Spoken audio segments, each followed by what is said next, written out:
जो लुधियाना से वहां इंग्लैंड गए थे तो उनका डाक टिकट पूरे इंग्लैंड में छपा। क्यों छपा? क्योंकि उनकी शादी को 50 वर्ष हो गए थे। पूरे इंग्लैंड में डाक टिकट छपा। तो ये सच बात है। वेनेजुएला में गया हुआ था वर्ल्ड पोइट्री फेस्टिवल में, तो मेरे जो सेक्रेटरी कल्चर थे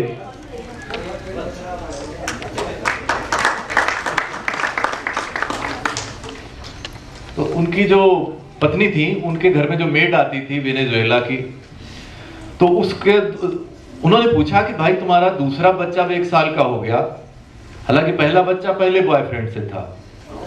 तो दूसरे बच्चे के लिए उन्होंने पूछा तो ये बच्चा 1 साल का है, तुम शादी क्यों नहीं कर लेती? बोले भाई शादी के बाद छोड़ने में बहुत कोर्ट कचहरी करनी पड़ती है, यानी मान के चल रहे हैं कि छोड़ना ही है। तो ये सिर्फ भारत में संभव है कि हम सब ये स्वर्ण जयंती मना रहे हैं बड़े गर्व के साथ। बहुत सारी बधाइयां आप दोनों को। और भाभी जी को कुंवर साहब की तरफ से, इतने बड़े कवि हैं वो अपनी जगह, लेकिन मैं एक मुक्तक भेंट कर दूं भाभी जी को और कुंवर जी की तरफ से। भारत की सारी पत्नियों पर लागू होता है कि समय के साथ बढ़ती उम्र से कैसी निराशा है, समय के साथ बढ़ती उम्र से कैसी निराशा है, बढ़ा है और बढ़ेगा प्यार हर दिन बस ये आशा है। और लिखी बरसों जो तुमने एक एक दिन की तपस्या से, लिखी बरसों जो तुमने एक एक दिन की तपस्या से, ये बालों की सफेदी उस इबारत की ही भाषा है। तो ये तो हुई बहुत सारी शुभकामनाओं के बाद। अब दोहों की बात करता हूं। डॉक्टर साहब ने मेल के जरिए से मुझे दोहे भेजे, शायद कल रात भेजे होंगे। कंप्यूटर में समस्या थी और मैं आज 4:30 बजे बैठा और 5:30 बजे निकलना था इस कार्यक्रम के लिए, और उस दौरान करीब 350 दोहे में पढ़ पाया। तो एक बात तो ये है, जो बात हालांकि कही जा चुकी है, लेकिन ये बात बहुत दोहराने लायक है कि मैं फिजिक्स का विद्यार्थी हूँ। तो एक मैडम क्यूरी को आप जानते हैं, रेडियम वाली, उनके पति को नोबेल प्राइज, उनको नोबेल प्राइज, उनकी बेटी को नोबेल प्राइज, उनके पति को, बेटी के पति को। तो 4, उस क्यूरी परिवार में तो 4 लोग थे।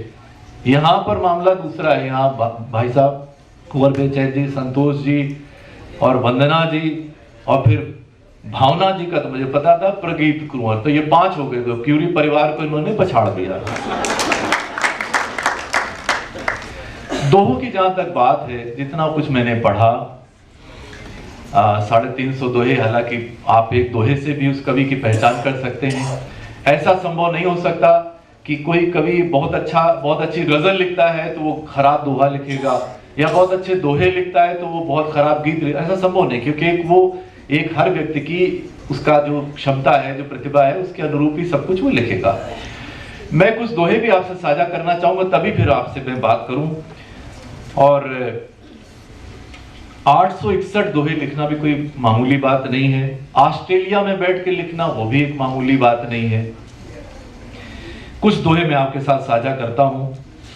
पहला ही दोहा जो मैं आपको सुना रहा हूं, मैं दावा करता हूं कि ये श्रेष्ठतम दोहे जो भी लिख रहे हैं, जहां भी लिख रहे हैं पूरी दुनिया में, उनके दोहों के साथ इस दोहे को रखा जा सकता है। दावे के साथ कहता हूं, सुनिएगा कि जो था ख्वाबों का महल वो अब है तैयार। कि जो था, और ये हम सब के साथ एक मरग मरीचिका में हम सब के साथ ये हो रहा है, पूरी दुनिया में हो रहा है, कि जो था ख्वाबों का महल वो अब है तैयार, दीवारें हैं हर तरफ, मिला न कोई द्वार। ये एक साहित्यिक, तो ठीक है, हम चीजें देखते हैं, उनको दोहे में ढाल देते हैं, वो सब अपनी जगह है, लेकिन शुद्ध दोहा जिसको हम मुकम्मल कविता कहते हैं, मुख्य द्वार माना मिला चमक दमक के साथ, पर घर के भीतर लगा सिर्फ अंधेरा हाथ। सिर्फ फाइलों में मिले भरे हुए खलिहान, मगर हकीकत में यहां मरते रहे किसान। किसी तरह का आप कोई क्षेत्र हो, उसमें समाज हो, हमारी सामाजिक स्थितियां हो, रिश्ते नाते हो, राजनीति हो, जहां ऐसा कोई दायरा नहीं, ऐसा कोई इदारा, ऐसा कोई क्षेत्र नहीं है जो इनके दोहों के उसमें जद में नहीं आता हो। ऑस्ट्रेलिया में बैठ के और भारत की राजनीति की या समाज की बारीकियां समझ पाना, उनको व्यक्त कर पाना, ये बड़ी बात है। एक दुआ और देखिए, ये भी मैं वही दोहे आपको सुना रहा हूं। वैसे जैसे मैंने कहा 861 दोहे हैं, लेकिन ऐसे दोहे जो बिल्कुल आप किसी भी बड़े से बड़े दोहाकार के समक्ष रखते हैं। पहली बार मैंने ऐसा प्रयोग देखा है। खेले है अंताक्षरी जीवन हमसे रोज, खेले है अंताक्षरी जीवन हमसे रोज, दुख के दोहे याद हैं सुख के सके न खोज। इस तरह के बहुत सारे जो दोहे हैं। आंखों के एक गांव, अब इसमें शिल्प देखिए, आप कोई भी आप भाषा ले लें, शिल्प ले लें, नए नए प्रयोग देख लें, नई सिमिलीज, नई उपमाएं देख लें, नई इमेजरी, नए बिंब देख लें, जो भी आप जो कसौटी रखना चाहें वो रख सकते हैं। आंखों के एक गांव में है आंसू की झील, उस पर कंकर फेंकती पीड़ाओं की चील। और मिलते ही ऊंचाइयां, अब ये देखिए हिंदुस्तान में हो चाहे कहीं दुनिया भर में होता है, लेकिन इसमें तो आप आसपास अपने महसूस करते होंगे, बड़ी आम सी बात है। और ये दोहा सुना दो, फिर मैं अपना प्रत्यक्ष बताता हूं आपको कि मिलते ही ऊंचाइयां मिलता ये भी रोग, मिलते ही ऊंचाइयां मिलता ये भी रोग, अपने कद से गिर गए अक्सर ही कुछ लोग। और दो पक्षों के बीच, ये हमारे जैसे रोजमर्रा की जिंदगी में होता है। आप जानते हैं दिल्ली में बहुत सारे लोग तो मर चुके इस काम में, वो कि दो पक्षों के बीच में जब भी किया बचाव, अक्सर उनके साथ में खाए खुद भी खाओ। तो जो रोजमर्रा की चीजें हैं, हमारे जीवन के अनुभव हैं, वो भी हैं। और बहुत तरह के ऐसे काम हैं, बहुत सारे ऐसे उदाहरणीय दोहे हैं। कोई भी कविता संग्रह हो, हम यही तो देखते हैं कि इस कवि ने नया क्या किया, क्या नए प्रयोग किए, क्या नई बातें कही, क्या उसमें नई कहन है। और कितनी ऐसी चीजें हैं, अगर गजल संग्रह है तो कितने शेर हैं जो हमारी डायरी में आ जाएं, जिनको हम कहीं इस्तेमाल कर लें, कहीं उदाहरण कर दें। अब ये दोहा देख लिए, हम सबके बहुत काम का है, सादा सा दोहा है, लेकिन कर ले ऐसा काम कुछ, रखे दुनिया याद, रह जाता क्या शेष फिर जल जाने के बाद। तो इस तरह के बहुत कुछ है, मैं बहुत सारे उदाहरण दे सकता हूं। एक इन्होंने देखिए कहा, हम सब रामायण पढ़ते हैं, राम कथा से परिचित हैं, कृष्ण जी से परिचित हैं। इन्होंने दोहे में कहां से देखिए खोज के ये लाए कि दुनिया में रहता सदा दुख जीवन पर्यंत, कृष्ण हो कि वो राम हो, हुआ दुखद ही अंत। आप जानते हैं कृष्ण जी बहलिए के तीर से मरे थे, राम जी ने जल समाधि ली थी। तो ये इस तरह की चीजें, पुरानी चीजें हैं, लेकिन उसमें नयापन खोज लाना, उसको अपने शिल्प में ढाल लेना, इस तरह की बहुत सारी चीजें हैं। संक्षेप में कहा जाए तो भारत को, हिंदी साहित्य को एक बहुत ही श्रेष्ठ दोहाकार मिला है। ये दावे, ये इनका पहला संग्रह है। मैंने पूछ लिया था, ऐसा संभव नहीं कि दोहे लिखते हैं तो गजल नहीं लिखते हो, या गजल लिखता है तो हाइकू, क्योंकि जब छोटी बहर में बात कहने की आपको आदत बन जाती है, यह सामर्थ्य मिल जाता है, तो आप बच नहीं सकते कि आप हाइकू ना लिखें, आप माहिया ना लिखें। जितने छोटे, जिनमें छोटे छोटे जो छंद हैं, तो पता चला कि वो सारा लिखते हैं। हम सब फिर एक बार यहीं उपस्थित होंगे या किसी दूसरे सभागार में, एक छोटे से ब्रेक के बाद प्रगीत के दूसरे गजल संग्रह पर या गीत संग्रह पर। बहुत बहुत धन्यवाद जी का। इस बीच हमारे मुख्य अतिथि महोदय की उपस्थिति हो गई है, प्रोफेसर अशोक चक्रधर जी। मैं चाहता हूं कि उनका भी हम विधिवत स्वागत करें। का आशीर्वचन ले लो भैया, शॉल उड़ाकर। राही जी भी बड़े हैं तो अध्यक्ष भी आशीर्वाद देंगे, शॉल। और श्रीकांत जी से आग्रह करूंगा कि वो आएं और स्मृति चिन्ह देकर स्वागत करें। शैलेंद्र भाई आप भी आ जाओ इस स्मृति चिन्ह की प्रक्रिया में। अभी संवेदना की जिक्र हुई तो संवेदना और शोध से जुड़े हुए दो व्यक्ति, भाई विनयशील जी और शैलेंद्र जी यहाँ उपस्थित हैं। ये सारी परिकल्पना बनाने में, इस हॉल को खूबसूरत बनाने में, मंच सज्जा में वो डॉक्टर कुंवर बेचैन जी के बिल्कुल पारिवारिक अंग हो गए हैं। गजेंद्र जी आप आ जाओ, पुनः एक बार जरा स्वागत कर दो सर का। आदरणीय बेचैन जी का मन है कि इस चित्र में वो भी शामिल हो जाएं। स्वागत तो अब आपका करना है सर। एक बार भरपूर तालियां बजाकर आप जरा इस स्वागत की लीला के साक्षी बने। हालांकि सर थोड़े पहले आने वाले थे, पर कुछ वो भ्रम हो गया जिसके कारण वो वहाँ पहुँच गए और हमारा मंच उनके आने से और ज़्यादा समृद्ध हो गया। लीजिए मित्रों, वो बहुत महत्वपूर्ण पल हमारे बीच है जिसमें मैं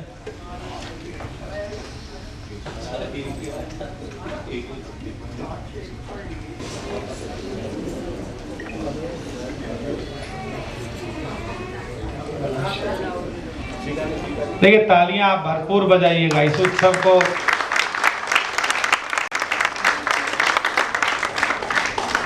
बड़ा अद्भुत क्षण है ये।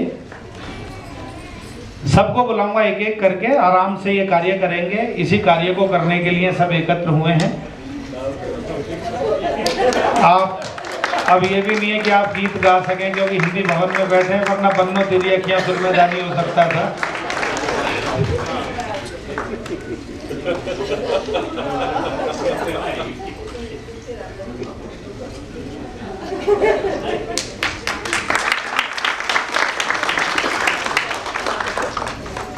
बहुत अच्छे। पुष्प वर्षा में सब शामिल हैं। संजना तुम भी आ जाओ, कुछ करना पड़ेगा तुम्हें भी, आ जाओ। बहू का दायित्व निभाना पड़ेगा।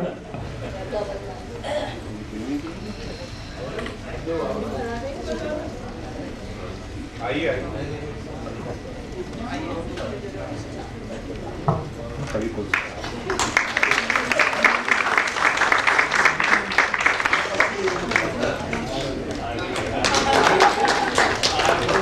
डॉक्टर साहब कह रहे हैं तो पारिवारिक सदस्य हैं, चंदौसी से आए हैं, मुरादाबाद से आए, आप लोग भी आ जाइएगा। जयमाला कहाँ है भैया? संजना जयमाला लाओ, उधर रखिए शायद। हमारी विद्या रानी कह रही है कि मेरा तो गीत गाने के लिए मन कर रहा है। तालियां एक बार हाथ उठाकर हम सब लोग इस अवसर के साक्षी बनकर डॉक्टर साहब को शुभाशीष प्रदान करें। वे स्वस्थ रहें, 50 वर्ष का 75वीं वर्षगांठ भी इस हिंदी भवन में मनाएं, ऐसी हम ईश्वर से कामना करते हैं। मैं आग्रह करूंगा सबसे पहले इस जयमाल के बाद में टाई लगाने का शौक है जी, चंदन से तिलक होगा। चलो, क्योंकि डॉक्टर साहब को टाई लगाने का बहुत शौक है।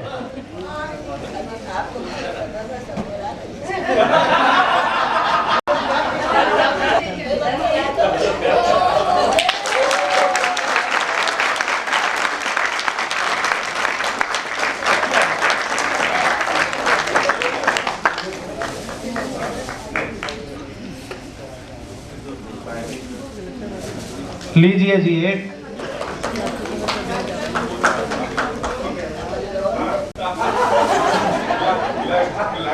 अचिंत सक्सेना हमारे बीच हैं जो मौसी जी के बेटे हैं, दुष्यंत सक्सेना जी, उनका भी हम हार्दिक स्वागत करते हैं। वो स्टेज पर आ जाएं, परिवार के लोगों को तो कहने की जरूरत नहीं है। वो शिव कुमार जी, कहकशा गूंज रही है आपकी हर तरफ।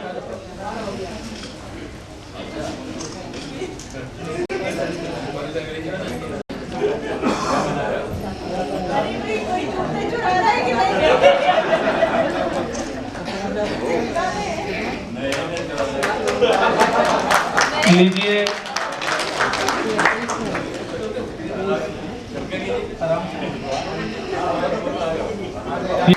और उन्होंने कहा कि डॉक्टर साहब हमारे पुरानी पीढ़ी के उन गीतकारों में जिन्हें टाई लगाने का शौक है, तो पुष्पा जी और वो ढूंढ कर लाए हैं मॉडल टाउन से एक उनके पसंदीदा कलर की टाई।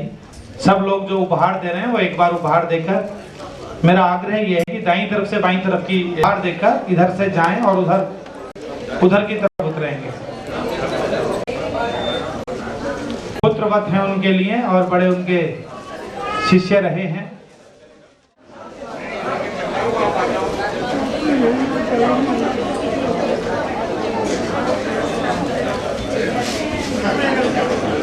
हाँ, चेतन भाई स्वागत करके मैं आग्रह करूंगा हमारे सभी मेहमानों से, अतिथियों से, पारिवारिक मित्रों से कि वो अपनी शुभकामनाएं देकर आगे की तरफ थोड़े से बढ़ जाएं। हमें फिर कार्यक्रम को सुचारू रूप से अभी आगे बढ़ाना है।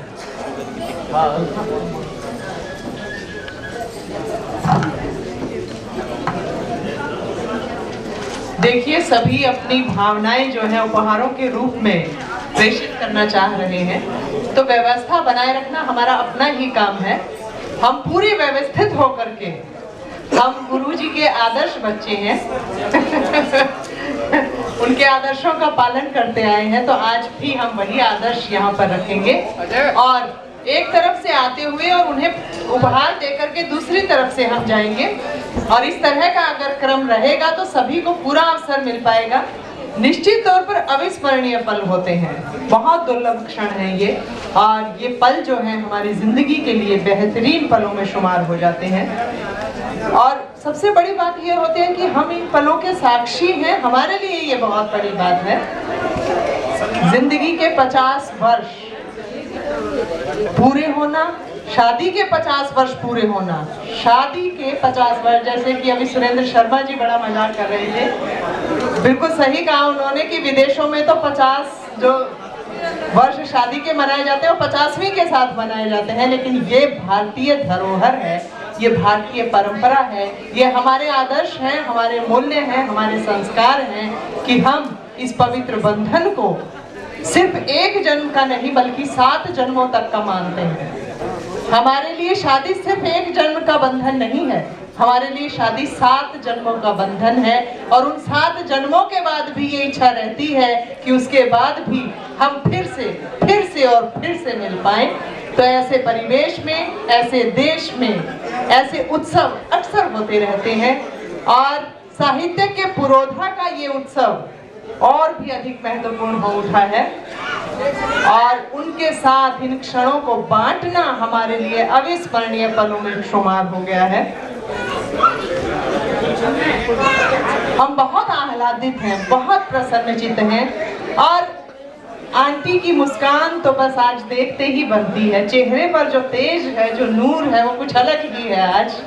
वाकई 50 वर्षों का जो साथ है, अनेक झंझावात झेलने के बाद, अनेक तरह के उतार चढ़ाव देखने के बाद आप जब उम्र के इस दौर में आते हैं तो यकीनी तौर पर उस उत्साह का कोई पैमाना नहीं हो सकता और खुशी हो रही है। आज बच्चे भी बहुत आह्लादित हैं, वंदना दी और प्रगीत भैया के चेहरों पर भी अलग ही नूर है और बहुत खुशी हो रही है। माँ बाप का वरद हस्त अगर इस तरह से बना रहे अपने साथ तो इससे बड़ी दौलत दुनिया में कुछ भी नहीं हो सकती। माँ बाप का हाथ हमारे सर पर रहे, उनका आशीर्वाद रहे, उनके आशीर्वचन रहे, उनका मार्गदर्शन रहे, तो किसी भी बच्चे के लिए इससे बड़ी संपत्ति कुछ नहीं हो सकती दुनिया में।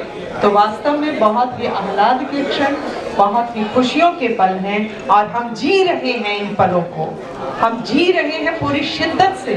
देखिए, फूलों के उपहार लेकर के सब लोग आए हैं, फूल जो खुशबू बिखेरते हैं प्यार की, मनोहार की, दुलार की, ऐसे फूलों की खुशबू से पूरा मंच जो है, देखिए गुलाब आपके आसपास चारों ओर बिखरे पड़े हैं। जैसी आपकी छवि रही, जैसी आपकी इमेज रही, उसी गुलाब की भांति आपने जीवन को जिया, सबको खुशियां दी, कांटों को खुद सहा, दर्द खुद सह करके सबको खुशियां बांटने वाले रचनाकार और फिर रचना धर्मिता को बहुत ऊंचे मकाम तक ले जाने वाली शख्सियतें और उन शख्सियतों के वैवाहिक जीवन का 50वां वर्ष यकीनी तौर पर बहुत ही महत्वपूर्ण दिन है, बहुत ही महत्वपूर्ण पल है। बधाई हमारे आदरणीय डॉक्टर कुंवर बेचैन जी और आदरणीय संतोष कुंवर जी के साथ साथ हम सभी भी अपने आप को भी बधाई दे लेते हैं। एक बच्ची अभी कह रही थी कि सबसे तो बन्ने गाए जा सकते हैं, बन्नी गाई जा सकती है बिल्कुल गाई जा सकती है। आपका मन कहीं ना कहीं हिलोरे ले रहा है खुशियों में, आप खुशी से सराबोर हैं, आप कहना चाहते हैं, अपनी बात रखना चाहते हैं, गीत गाना चाहते हैं, तो स्वागत है आपका, मंच पर आइए और गीत गाइए। आज हो ही जाए, जब रिंग सेरेमनी हो चुकी है, जयमाल पड़ चुकी है, तो उसके बाद जो है बन्नी और बन्नी गा करके और ऊंचा मकाम जो है इस उत्सव को दिया जा सकता है। चेहरों पर कोई थकावट नहीं, इतने दिनों से व्यस्तताएं, भाग दौड़, आज आयोजन की गहमा गहमी थी, लेकिन बावजूद उसके चेहरों पर अलग ही नूर है। ये नूर, ये चमक जो है, ये ऐसे ही नहीं आती, ये अनथक मेहनत की साधना का परिणाम होता है। बहुत वर्षों की मेहनत का ये परिणाम आप सभी के सामने है।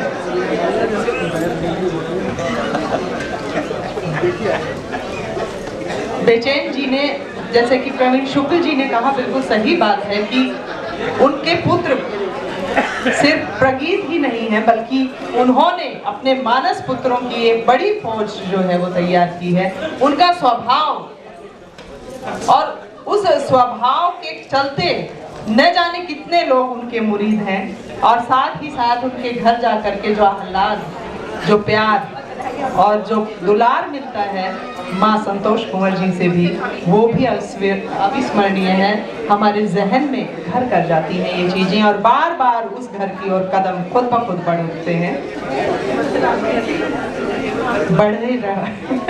बढ़ाते रहे कदम, और अपने मन के जज्बातों को उपहारों के तौर पर, उपहार एक माध्यम है, बस उपहार हमेशा एक माध्यम होता है अपने मन की भावनाओं को अभिव्यक्ति देने का। उपहार एक माध्यम होता है अपने जज्बातों को रखने का। उपहार एक माध्यम है अपनी खुशी को प्रेषित करने का। तो वही माध्यम अपना रहे हैं हम सब, और आज आदरणीय गुरु जी के प्रति अपनी सद्भावनाएं जो हैं व्यक्त कर रहे हैं।